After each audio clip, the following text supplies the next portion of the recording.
Before we get in the video, please like, make sure to subscribe,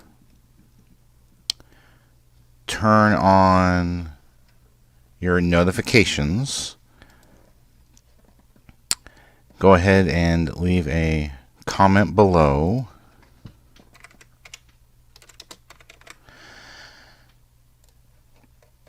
and click on the How You Can Help, which brings up the Family Friendly Game website and gives you lots of ideas how you can help us. Thank you. Hello everybody, this is Crafty Mom, and this week we are going to be making a bookmark. This is what you need for this.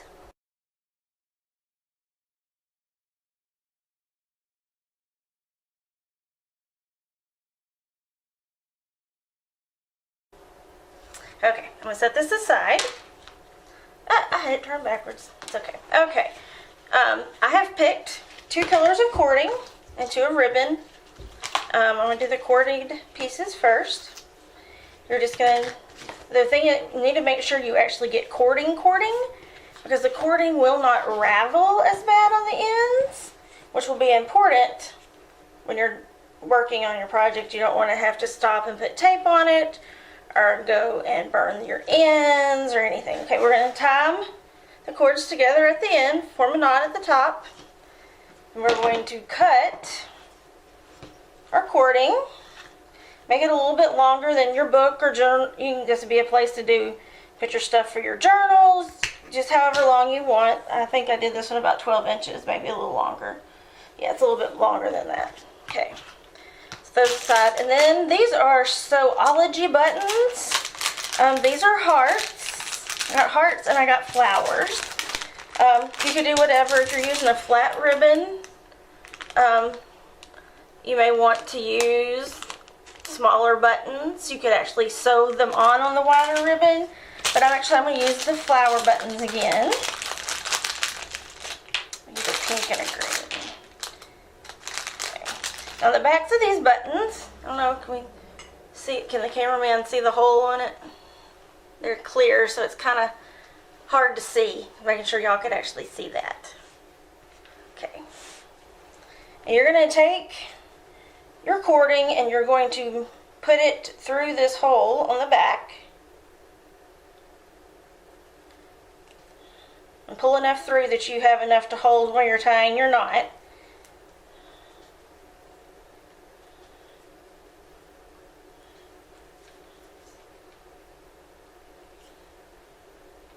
Got that one on there. Now we'll get the green one on. Doing the same thing. Sometimes you have to re-snip a little bit more off to get that nice pretty end. Because if it starts fraying and going crazy, it's harder to get it to go through the buttonhole. Okay, there we go. So, same thing again. Going to tie them, we'll trim off that excess, we won't leave it there. Okay.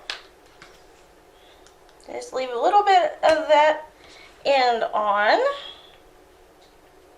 Not a whole lot, just a little. We're just going to put a drop of hot glue back here just to kind of glue that knot down, to kind of help hold it. You can use hot glue, you can use the E6000, E6000 adhesive. You can use, whatever you have around the house. The hot glue just tends to make it behave better, quicker. Okay, there's one side. Get this other one down. I'll pick it up and show it in just a second. Okay, so we've just used a little bit of glue on there to glue those ends down, and we're going to set them upside down right there so that can work on sitting up. Okay, then you're going to take your ribbon and you're going to cut it for however long you think you need. And you're going to freehand your bow. I try to keep the little white one that's thinner on top That's just, I like to do it that way. You might like for it to be the inside of your loops.